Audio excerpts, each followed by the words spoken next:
প্রত্যেকটা খাওয়া যাবে তাই না? হ্যাঁ প্রত্যেকটাই। এই যে দেখেন, একটু পরিষ্কার করে নিলেন। আচ্ছা ভাই, তাইলে এর শিকড় কিভাবে বের করে একটু দেখান, আর খাবেন তো নাকি? হ্যাঁ খাবো খাবো। আচ্ছা আচ্ছা, তাহলে একটু দেখান তো কিভাবে খায়। এই মাটির নিচ থেকে বের করতে হবে তাই না? এই যে দেখেন, মাটিটা প্রথমে সরানো হচ্ছে, আর এর নিচে হয়তো পাওয়া যাবে তাই না? সব গাছের গোড়ায় কি হয় নাকি? ও পাইছি। পাইছেন? হ্যাঁ মানে এই যে অংশ এটা, হ্যাঁ হ্যাঁ। এই যে দেখেন, এর এই অংশটাই খাওয়া যায়, এই যে সাদা অংশটা তাই না? ও একদম মিষ্টি মিষ্টি।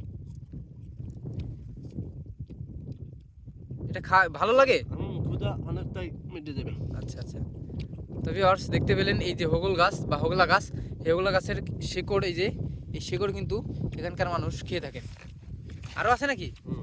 এই যে দেখেন, এর ভিতরে কিন্তু আরও আছে, মানে এটা তো প্রচুর পরিমাণে আছে ভাই। ও এই যে দেখেন, এখানে আরো বেশি। হ্যাঁ অনেক অনেক অনেক। এই প্রত্যেকটা খাওয়া যাবে তাই না? হ্যাঁ প্রত্যেকটাই। এই যে দেখেন, একটু পরিষ্কার করে নিলেন। ভাই বেশি খিদা লাগছে নাকি? অনেক। কাদা সহ খেয়ে বলতেছেন? ভাই মশার সময় নেই। বেশি খিদা লেগেছে না?